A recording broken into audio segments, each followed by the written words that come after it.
H2O2 gives PbS, इसका 5 मोल है, इसका 18 मोल है, बताइए PbSO4 कितना बनेगा?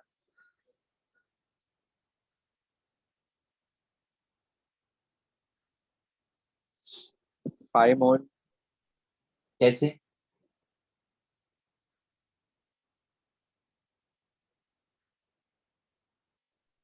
क्योंकि H2O2 हमें मालूम नहीं कि सॉलिड है कि लिक्विड है कि गैस है, मतलब लिक्विड होगा बट वैसे। बेटा इससे कोई फर्क नहीं पड़ने जा रहा। सर 1 मोल PbS और 1 combines with 1 mole H2O2, so PbS के 5 मोल्स कंज्यूम हो जाएंगे, लेकिन H2O2 के भी 5 ही मोल्स कंज्यूम होंगे। और पहले तो बैलेंस करना पड़ेगा। अच्छा फिर सर फिर उसमें से हम लोग को जो मेन है, मतलब बैलेंसिंग के बाद आएगा PbS plus 2H2O2 gives PbSO4 plus 2H2O। तो 5 moles ऑफ PbS अगर यूज होता है तो 10 moles ऑफ H2O2 यूज होगा to give 5 moles of PbSO4। और कोई बता रहा है?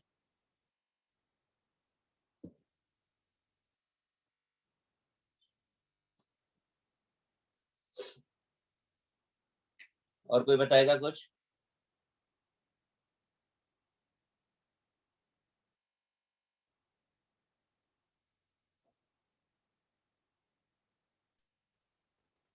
चलो, जिनको नहीं समझा उनको मैं समझाता हूं पहले कि अगर केस कभी भी ऐसा आ जाए जहां पे एक से ज्यादा रिएक्टेंट हो, आप देखिए आप तक जितने भी पार्ट आपने सॉल्व किए थे उनमें एक ही रिएक्टेंट था, it's a case of more than one reactant.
देखिए जरा बोर्ड पे मैंने क्या लिखा है, पहले मैं रीड कर देता हूँ। Reaction in which more than one reactants are reacting and if they are not present in same molar ratio as the balance equation requires, the one has to find out the limiting reagent।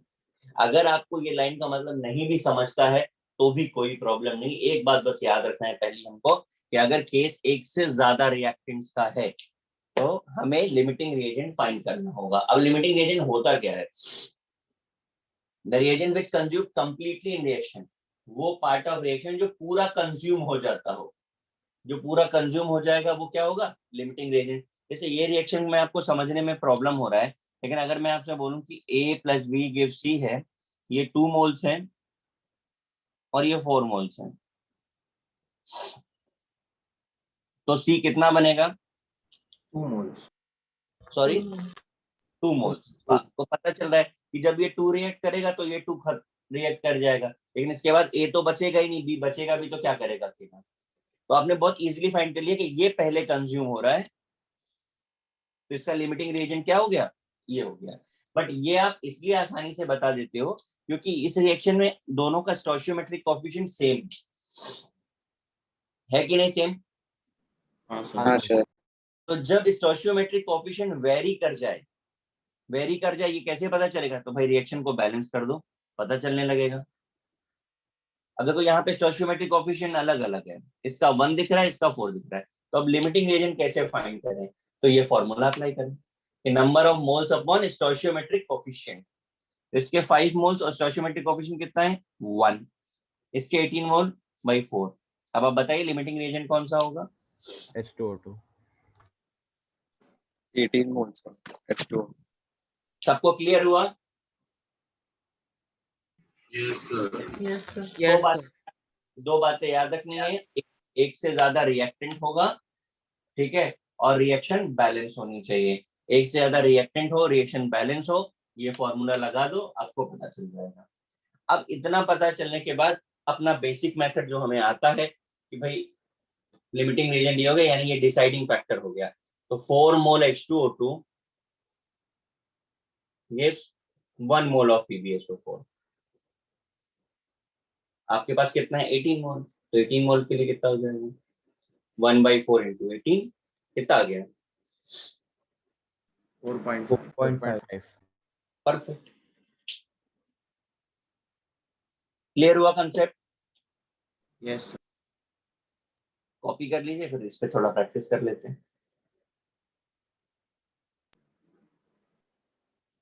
Sir मतलब जो use up हो जाता है वो limiting reagent. देखो ये लिखा भाई, सिंपल वर्ड में जो कंज्यूम हो जाए, जो खत्म हो जाए।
हो गया कॉपी?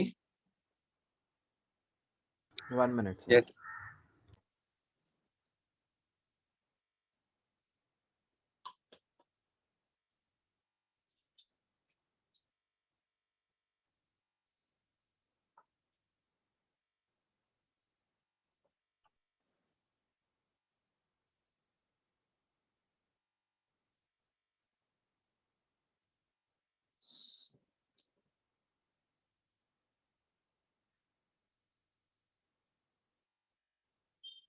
हो गया सर.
देखिए जरा, मैंने आपको ये क्वेश्चन दिए हैं, 5 क्वेश्चंस हैं। आपको क्या क्या पता होना चाहिए पहले वो आप समझ लीजिए क्वेश्चन को स्टार्ट करते समय।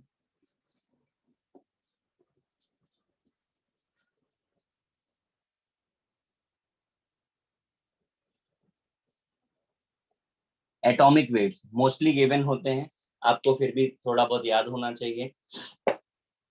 किसी भी क्वेश्चन को सॉल्व करने के लिए रिएक्शन कंपलसरी आपको आना चाहिए।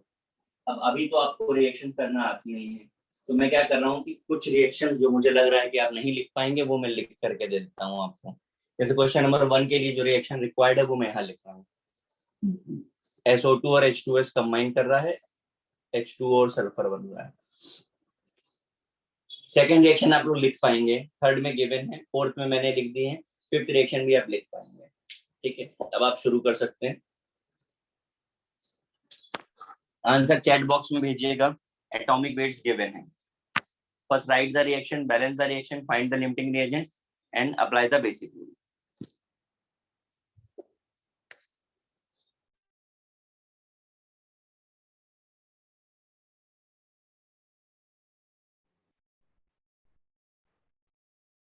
सर वो सेकंड क्वेश्चन में 2 ग्राम है कि 8 ग्राम? 2 ग्राम।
सर फिफ्थ में NaCl का वेट क्या? 4.7। 7 ओके।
सर फिफ्थ क्वेश्चन में 4.77 ग्राम है, राइट? Yes, 4.77.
सब लोग अटेम्प्ट नहीं कर रहे हैं क्या? सर कर रहे हो?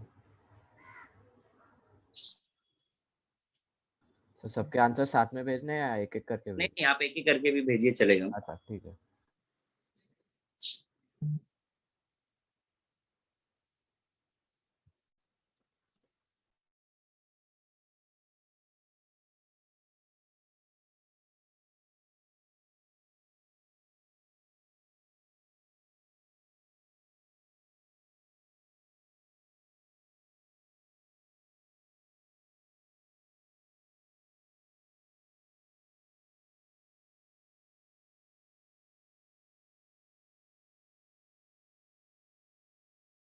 सर बोलिए। सेकंड क्वेश्चन में दोनों में 2 ग्राम है ना? हाँ जी।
सबका हो गया भाई?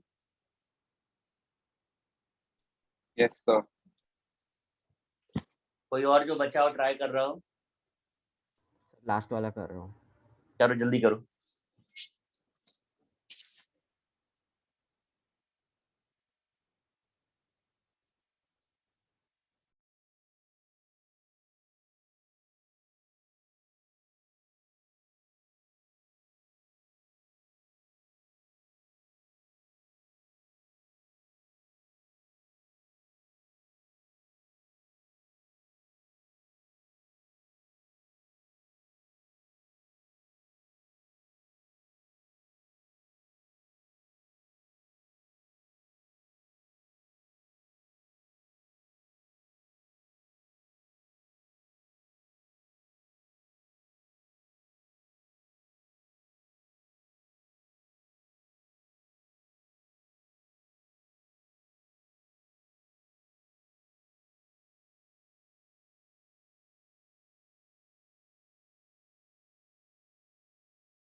हाँ सर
चलो स्टार्ट करते हैं।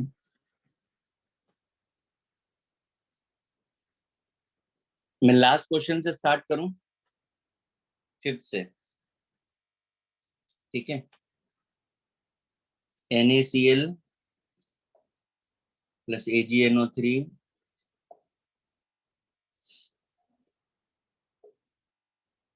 4.77 और 5.77। जरा बताइए मॉलिक्यूलर वेट्स कितने होंगे इनके? 58.5 और 170। 170, ठीक है। अब इसमें से हमको फाइंड करना है लिमिटिंग रिएजेंट कौन सा होगा, तो डिवाइड करिए। जो पहले कंज्यूम हो रहा होगा डिवाइड करिए, कौन सा वैल्यू लोएस्ट आएगा? AgNO3 ये कितना आ रहा है? NaCl कितना आ रहा है? 0.034। बराबर लिखा है मैंने? हाँ सर। तो क्या आ रहा है लिमिटिंग रिएजेंट?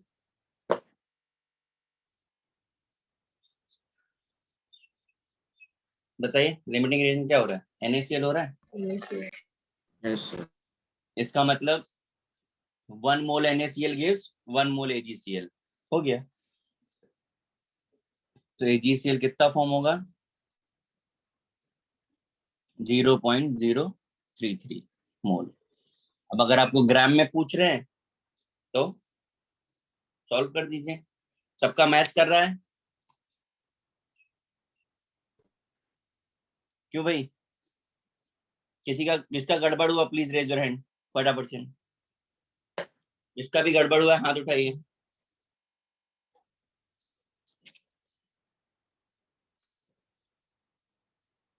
तनय, क्या गड़बड़ किया आपने? सर मैंने उसको डिवाइड करना भूल गया एटॉमिक मास से।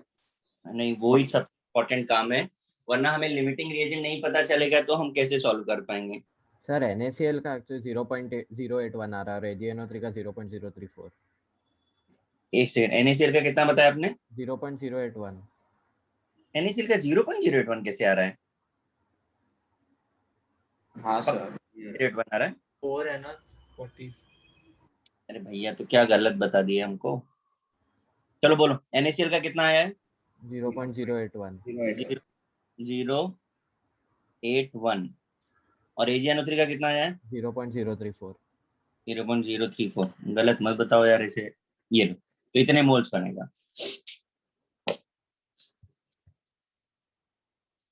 किसी को प्रॉब्लम है और कुछ?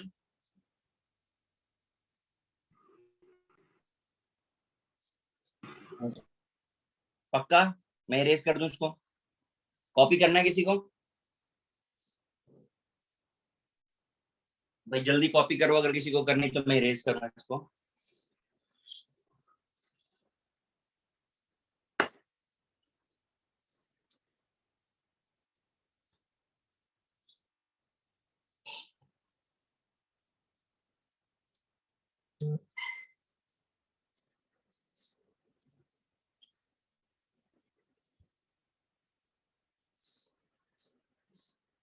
चलो सेकंड फोर्थ क्वेश्चन पे आते हैं। MgCO3 पहले बैलेंस करना होगा, बताइए जरा बैलेंसिंग। 2HCl। बाकी सब बैलेंस है। हाँ सर। इसके 4 मोल्स हैं और इसके 6 मोल्स हैं, तो इसे 1 से डिवाइड करो और इसे 2 से डिवाइड करो। लिमिटिंग रिएजेंट क्या मिल रहा है? HCl। HCl। Volume of CO2 बताना है STP पे, ठीक है। 2 मोल HCl gives 22.4 litre of CO2, correct है? यस। हमारे पास कितने मोल्स हैं? 6, तो कितना मिलेगा? हो गया ये कितना, 66 पॉइंट समथिंग, 67. 67.2। 67.8। किसी का गड़बड़ हुआ है तो प्लीज हाथ उठाओ।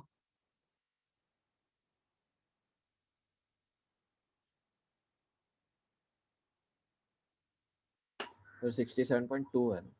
ठीक है, कैलकुलेशन आप देख लो, मतलब कंसेप्ट में किसी का प्रॉब्लम तो नहीं है। बस मैंने कैलकुलेशन, डिवीजन, मल्टीप्लिकेशन कुछ किया नहीं है, आपने जो वैल्यूज बोली लिख दिया है। बट ये पक्का है कि आप चेक करोगे, कैलसी यूज करोगे, आंसर बराबर आने वाला है। आप कैलकुलेशन एरर बस करो। बोलिए भाई, सबका सही है? Yes sir. ठीक है, मैं इरेज कर रहा हूँ उसको भी। किसी को कॉपी तो नहीं करना?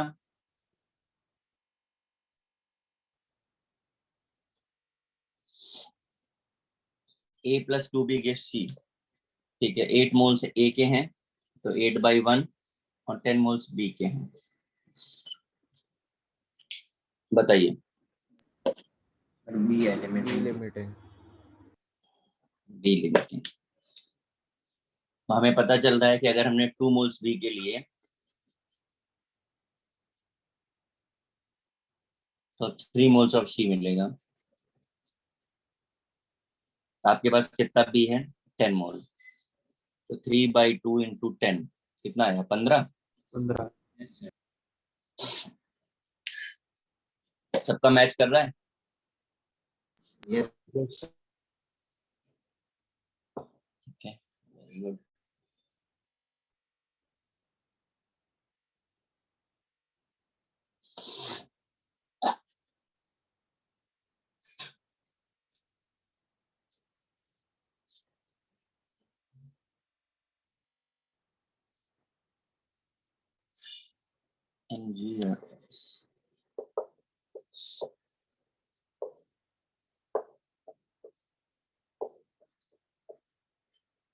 बताइए लिमिटिंग रिएजेंट क्या बनेगा?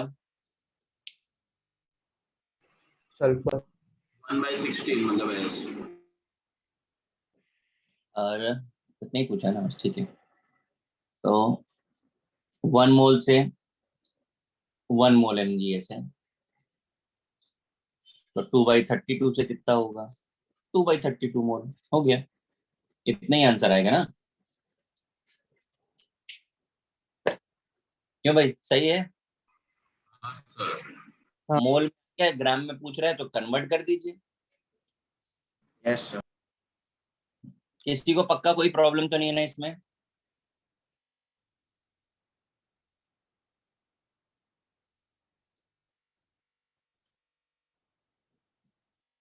नेक्स्ट आ जाते हैं।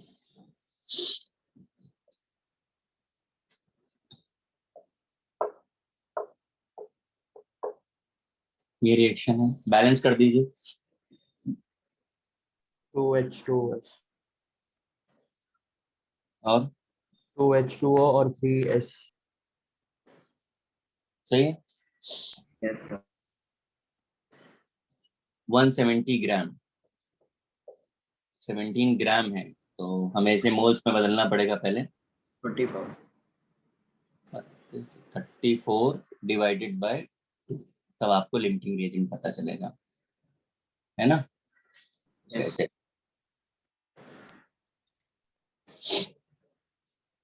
ये कितना हो रहा है? 256 ग्राम, मॉलिक्यूलर वेट।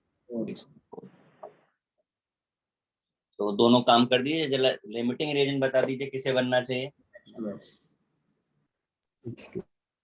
पक्का H2S बन रहा है? हाँ सर कितने बन रहा है मुझे बताओगे? सर 5 moles by 2 अच्छा, ये बन रहा है 5/2, ठीक है। तो ये डिसाइडिंग फैक्टर हो गया। तो 2 मोल से 3 मोल सल्फर मिल रहा है, तो 5 मोल से कितना मिलेगा? 3/2 × 5, 15, 7.5। यस किसी को कोई प्रॉब्लम? 7.2 है। 15, अरे 7.2 कैसे होगा? 15/2 हो रहा है ना। हाँ हाँ सर बराबर।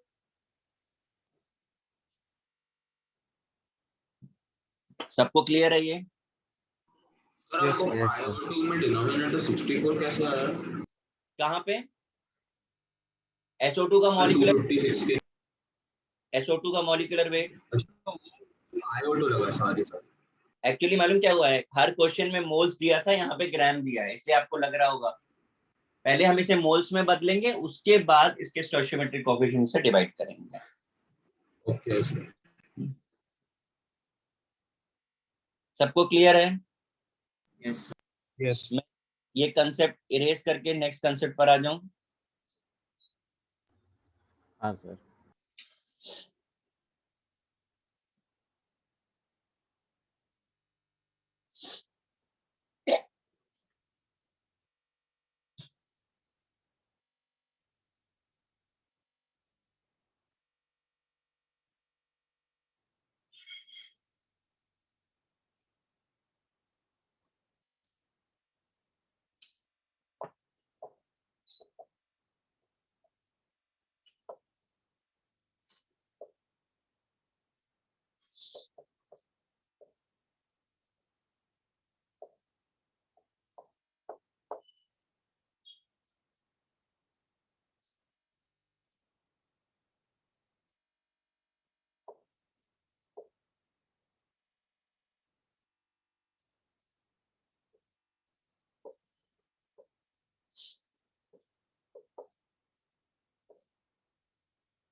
Atoms of any reaction is conserved during the conversion of reactant into products। reactant से जब प्रोडक्ट बनता है तो एटम कंजर्व रहते हैं।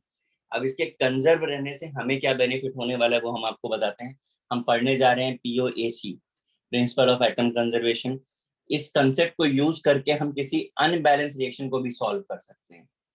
मतलब इसके लिए हमें अनबैलेंस रिएक्शन भी चलेगी। जबकि आपने प्रीवियस कंसेप्ट जो देखा उसके लिए कंपलसरी क्या होता था, रिएक्शन को पूरा लिख के बैलेंस करो। सर वो बैलेंस इक्वेशन में भी चलता है। क्या कह रहे हो? सर ये जो फॉर्मूला वो बैलेंस इक्वेशन में भी चलता है। मतलब अलग अलग फॉर्मूला क्यों? एक टास्क होता है रिएक्शन को बैलेंस करना, जो को बैलेंस करने के लिए कम होना सबके लिए। मैं बोलूं? हाँ सर।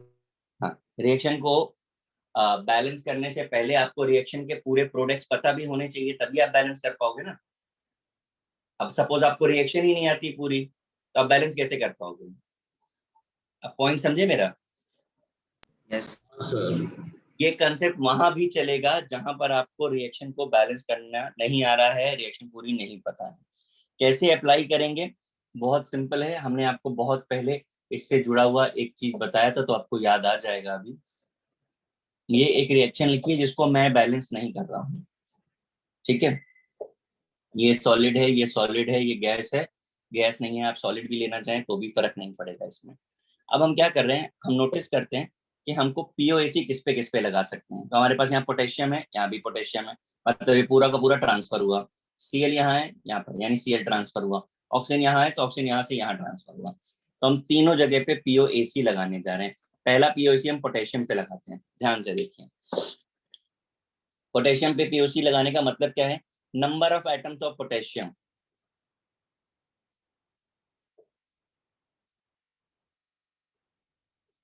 कितने एटम्स हैं इनटू कहां पर इस कंपाउंड में, तो moles of KClO3।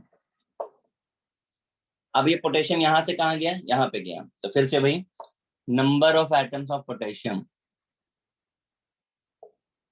Into moles of KCl। ये बात समझ में आती है इतनी? अब अगर हम सपोज कर लें इसके A ग्राम और इसका B ग्राम, तो फॉर्मूले में क्या आ जाएगा, 1 into weight of KClO3 upon molecular weight of KClO3 is equal to, यहाँ पर भी 1 वेट ऑफ KCl, हमने B लिया है तो आप B भी लिख सकते हैं, upon molecular weight of KCl। ये हमारा पोटेशियम पे पीओएसी लगा दिया। अब आपको A पता है तो आप B पता कर सकते हो, B पता है तो आप A पता कर सकते हो। बात समझ में आई? Yes sir. ठीक, अभी हमने पीओएसी पोटेशियम पे लगाया था, अभी हम पीओएसी क्या करते हैं, ऑक्सीजन पे लगा देते हैं।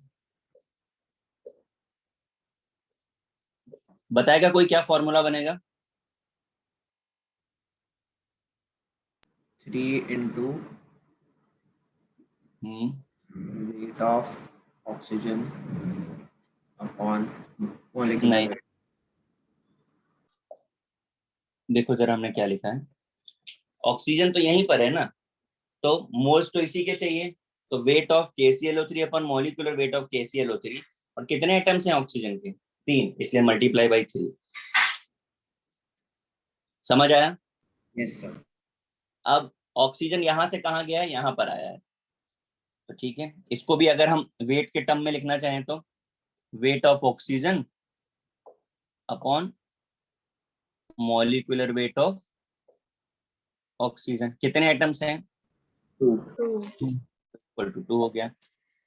अब अगर आप कहते हो नहीं नहीं हमको वेट नहीं चाहिए, हमको तो वॉल्यूम चाहिए ऑक्सीजन में, कोई बात नहीं, तो हम क्या लिखेंगे, वॉल्यूम ऑफ O2, और आपको STP पे वेट पता है कितना होता है, 22.4 लीटर। कितने एटम्स है ऑक्सीजन के, 2, ये लो हो गया। ध्यान से देखो, किसी को कोई प्रॉब्लम है तो बताओ, अगला क्वेश्चन आपको सॉल्व करना है। सर जब एक ही गैसियस प्रोडक्ट हो तो STP पे अज्यूम कर सकते हैं? बिल्कुल, आपको देखो ये तो जो STP पे हम लोग एज्यूम कर रहे हैं, अगर आपको याद आ रहा हो तो फर्स्ट लेक्चर मैंने आपको क्या बोला था, ये यूनिट कन्वर्जन है। आपने उसे गैस कंसीडर किया तो आप उसे वॉल्यूम में बताते हो, आप उसे सॉलिड कंसीडर करते हो तो आप उसे मास में बता देते हो, मोल्स में बता देते हो। ये तो एकदम बेसिक कन्वर्जन है जो कहीं भी एप्लीकेबल है। हाँ ठीक है सर। करिए।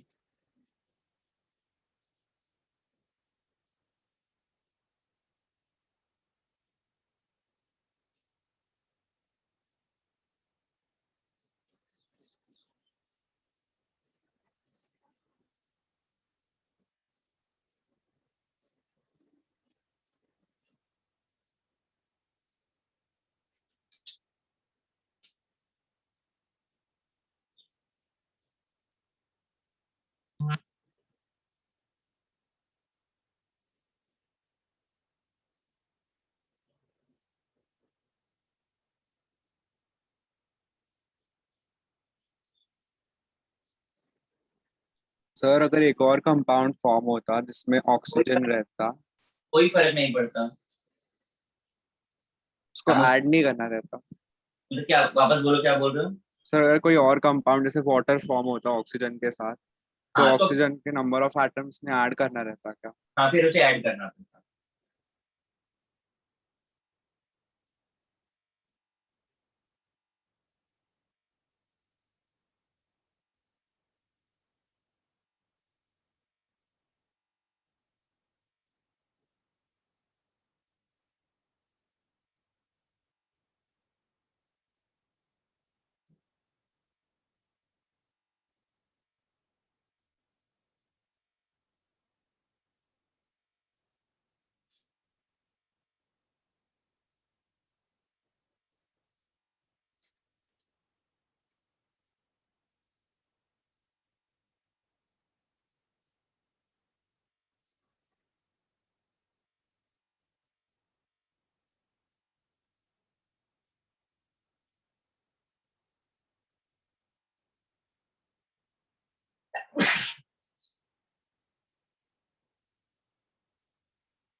सर हाँ सर वो एटम्स ऑफ एनी उसके बाद क्या लिखा है?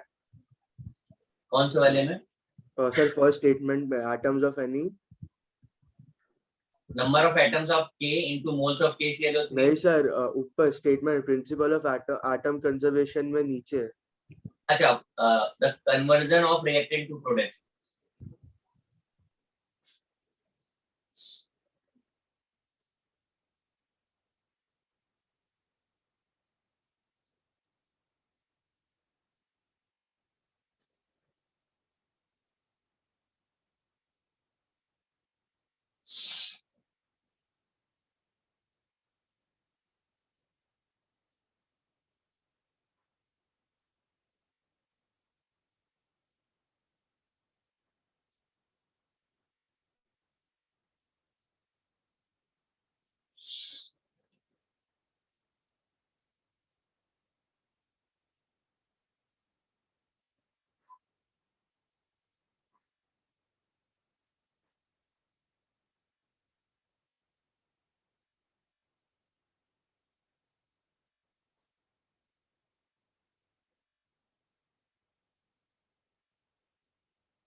कॉपी हो गया सबका?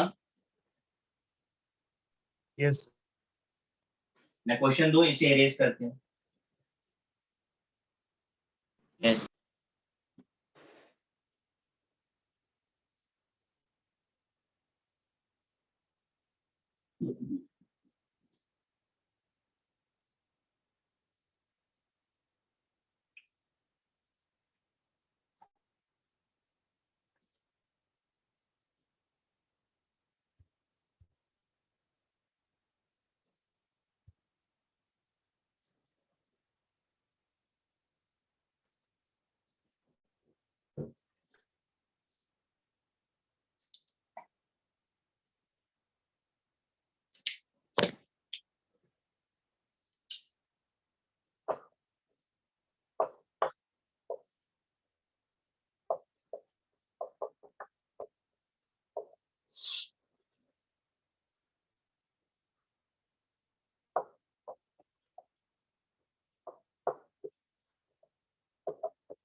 मैं क्वेश्चन रीड कर रहा हूँ. KClO3 on decomposition gives 2 to 4 ml of O2 at NTP.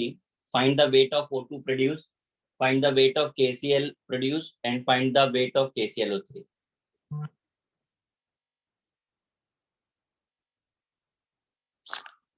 करिए भाई जरा.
बहुत कम लोगों ने आंसर भेजा है।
स्टार्ट करें भाई सॉल्व करना।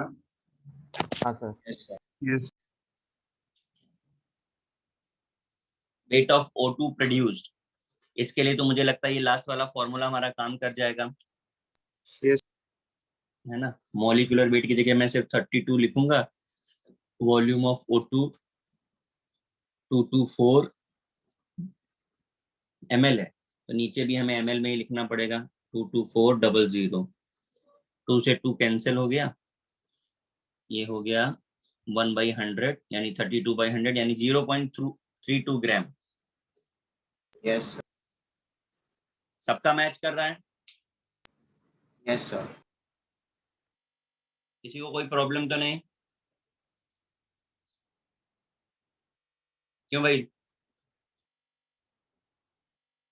किसी को कोई डाउट हो तो बोलिए। No, sir. ठीक है, चलो मैं आगे आता हूँ। अब हमें केसीएल निकालना है, ठीक है। तो केसीएल से पहले KClO3 निकाल लेते हैं तो ज्यादा इजी हो जाएगा। तो एक काम करते हैं, इसको हटाते हैं और यहाँ पे हमको KC ऑक्सीजन के साथ कर लेते हैं 32 ग्राम अपॉन 32 इंटू 2 बराबर लिखा है ना मैंने POC ऑक्सीजन पे। वेट ऑफ KClO3 आपको निकालना है। मॉलिक्यूलर वेट कितना होता है 122.5 इज इट? Yes sir. जरा कर दो सॉल्व, कितना आ रहा है?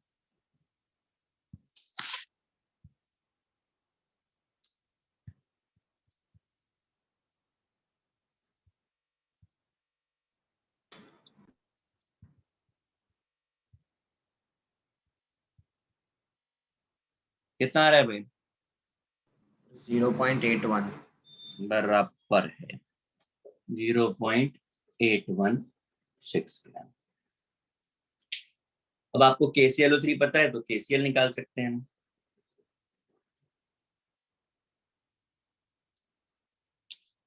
Zero 0.816 upon 122.5 wait of KCl आपको निकालना है। मॉलिक्यूलर वेट KCl का कितना आ रहा है? 24.5।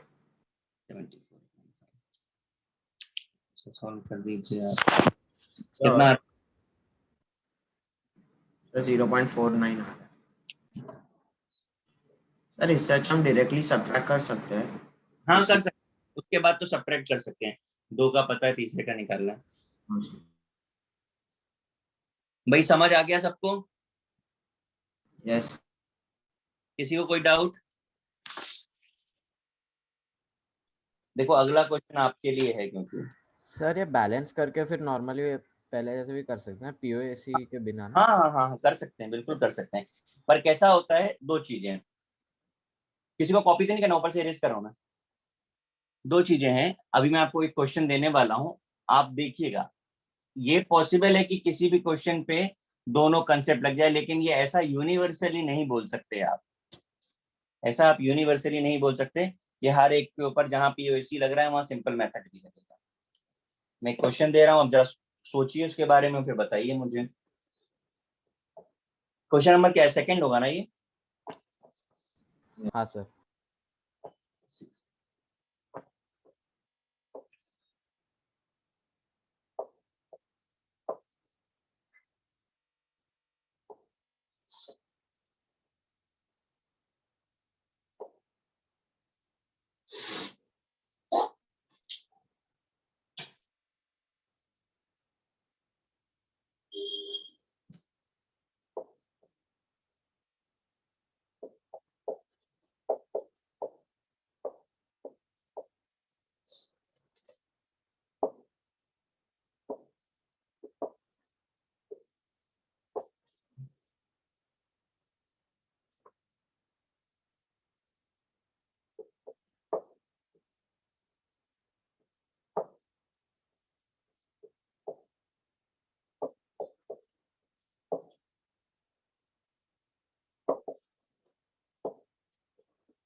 अब ये क्वेश्चन आप देखिए जरा।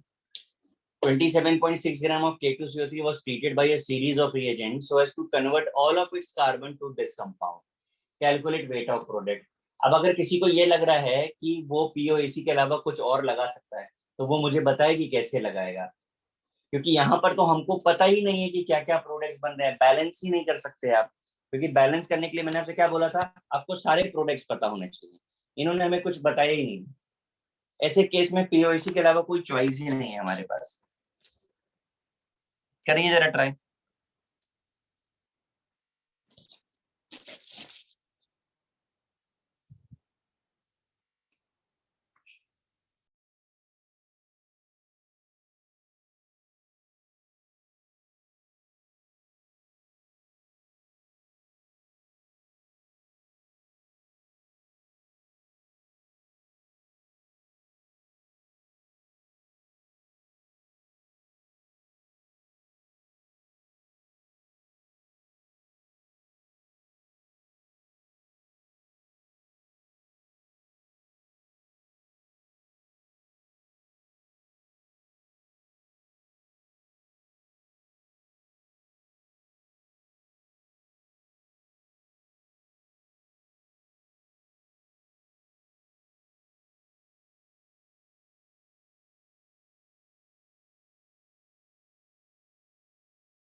सर बोलिए।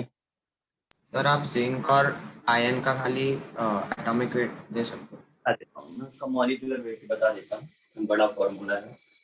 ऐसा तो किसी ने निकाला है कि नहीं निकाला? 698 है।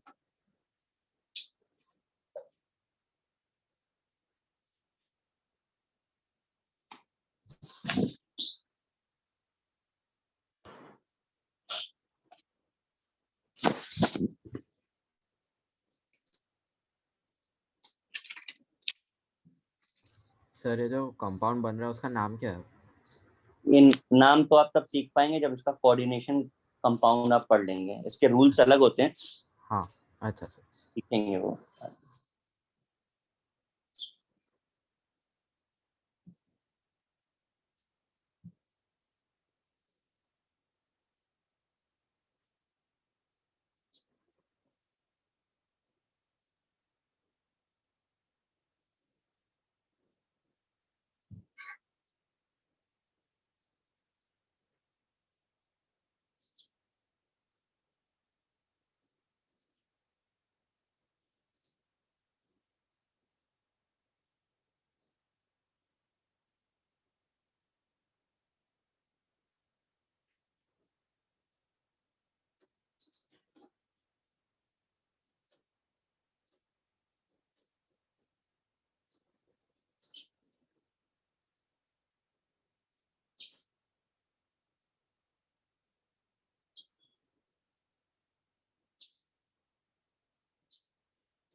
सॉल्व हुआ भाई सबका? Yes sir. Yes sir. आपको ऐसा लगा कि पीओएसी के अलावा आप कुछ और अप्लाई कर सकते हैं इसमें? नहीं सर।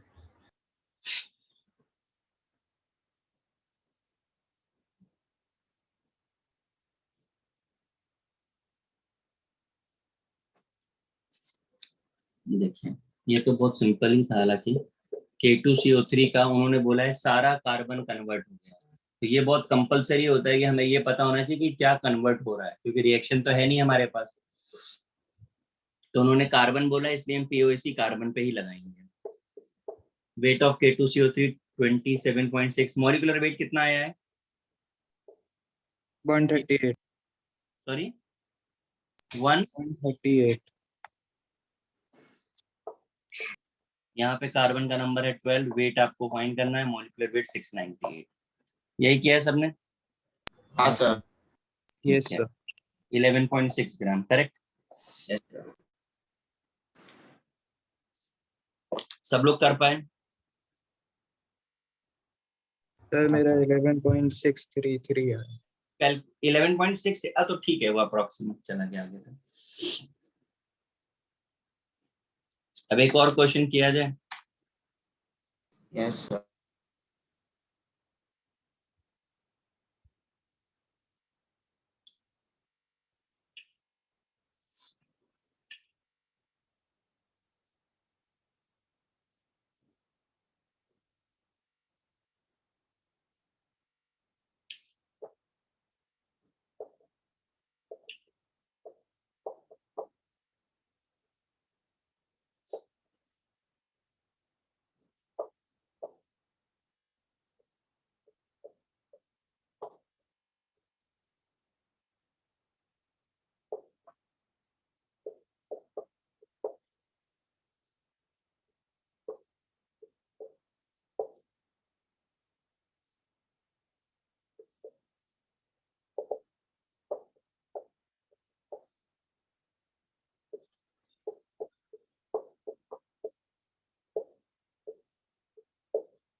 ये रहा question. What weight of CO required to form Re2CO10 from 2.5 gram of Re2O7 according to reaction? आरी कौन सा एलिमेंट है?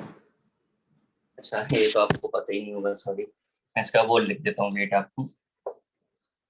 ये सब डी ब्लॉक लास्ट के हैं। आरी का एटॉमिक वेट लिख दिया मैंने 186.2। कार्बन आपको पता ही है, ऑक्सीजन आपको पता है।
समझ में आया आप लोगों के? ये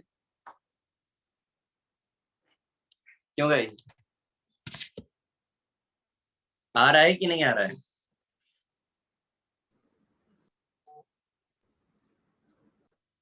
बोलिए। थोड़ा मैं करूं क्या? Sir 2 minutes. ठीक है।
चलो मैं स्टार्ट करता हूँ।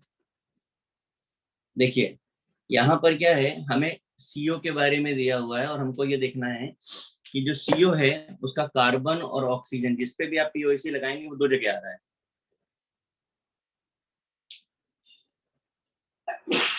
तो मतलब हमें इसे फाइंड करने के लिए हमें इनके बारे में भी फाइंडिंग चाहिए। और गिवन हमको क्या है, ये गिवन है। तो अब क्या करना पड़ेगा, सब पे पीओसी लगानी पड़ेगी। तो अगर हम पहले पीओसी कार्बन पे लगाते हैं,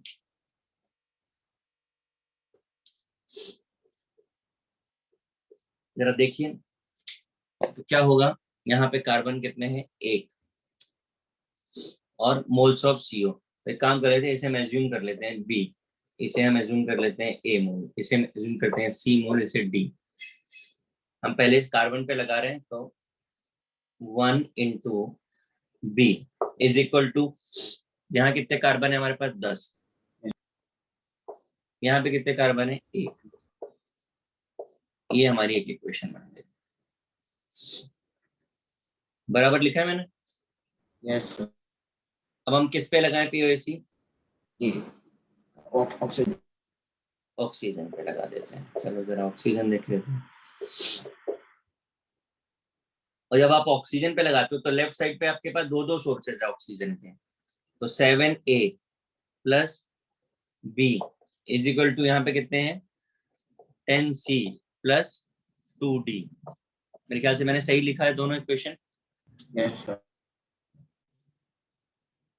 सबको समझ आ रहा है? अब हमारे पास जो वेट गिवन है, यानी हम मोल्स बोल सकते हैं, वो किसका गिवन है, ए का। ए का हमें गिवन है और बी का हमें फाइंड करना है। तो सी और डी के बारे में तो कोई इंफॉर्मेशन है ही नहीं हमारे पास, तो हमें क्या करना होगा, सी और डी को रिप्लेस करना पड़ेगा। तो अब जरा और देखिए क्या रिलेशन पॉसिबल है। हम एक काम करते हैं, पीओएसी भी जरा आर ई पे लगा करके देखते हैं। तो 2A is equal to 2C मिल रहा है, मिल रहा है? Yes sir. यानी A is equal to C मिल रहा है। अब बहुत इंपॉर्टेंट बात जो हमें सोचनी होती है कि हमारा डिस्कशन तो A और B का है, भाई ये गिवन है, ये फाइंड करना है। C और D की तो जरूरत ही नहीं है हमको। तो अब हम क्या करेंगे, C और D को रिप्लेस कर देते हैं। सब यहां से उठाते हैं, जहां जहां पे C आया है उनकी जगह पे A लाते हैं और इक्वेशन को सॉल्व कर देते हैं। तो इक्वेशन 3 से a की जगह c मिल रहा है, तो हम इसे क्या लिख सकते हैं, b is equal to 10a plus d। हमारी इक्वेशन नंबर 4 हो गई है, करेक्ट है। इस पर आते हैं, 7a plus b is equal to 10a plus 2d। Equation number 5 हो गई है।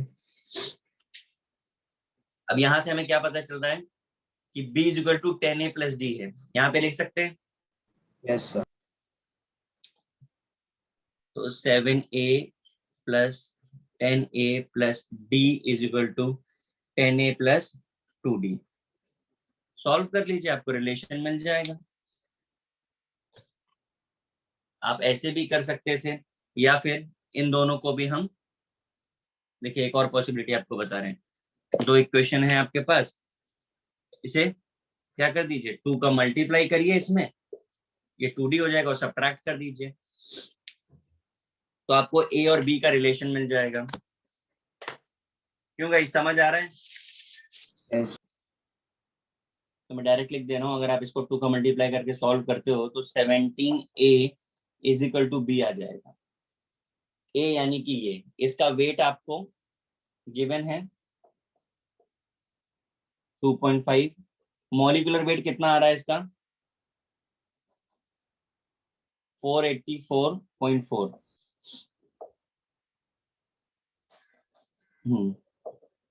और b का वेट आपको फाइंड करना है। मॉलिक्यूलर वेट सी का कितना होता है, 16 28। बस से w आप निकाल दीजिए, 2.46 आएगा। थोड़ा कैलकुलेशन ज्यादा हो रहा है, बट ठीक है।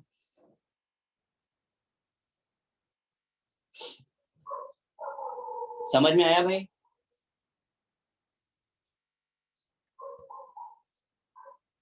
क्यों guys? Yes sir. Yes sir. किसी को कोई डाउट इस पे? No sir. पक्का?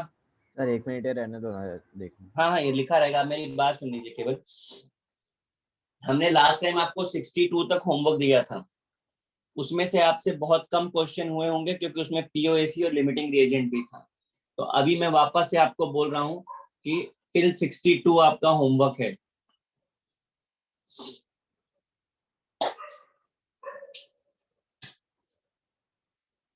आपको वही वाला जो है उसको रीट्राई करना, उसमें जो नहीं हुए थे।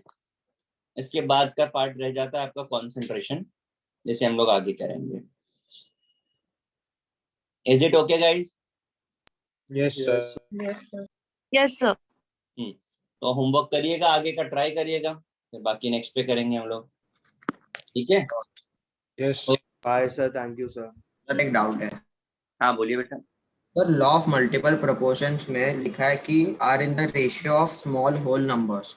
तो सर उसमें स्मॉल मतलब कितना तक होगा? तो स्मॉल मतलब स्मॉल मतलब वो सिंगल डिजिट, रेशियो तो स्मॉल होल नंबर का मतलब सिंगल डिजिट, और एक्चुअली लॉजिक होल नंबर का ही है। अच्छा।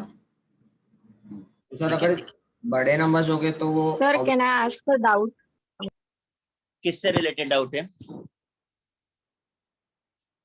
सर दिस सम, इसमें हम लोग डायरेक्टली RE2O7 और RE2CO जो है, उससे हम लोग डायरेक्टली RE2CO10 का वेट क्यों नहीं निकाल सकते?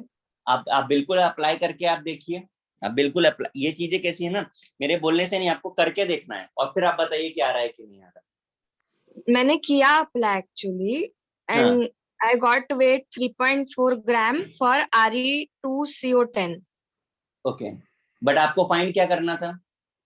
CO का। तो आप उसे यूज करके सीओ निकालेंगे? नहीं, वो एक्चुअली कॉम्प्लेक्स हो रहा था।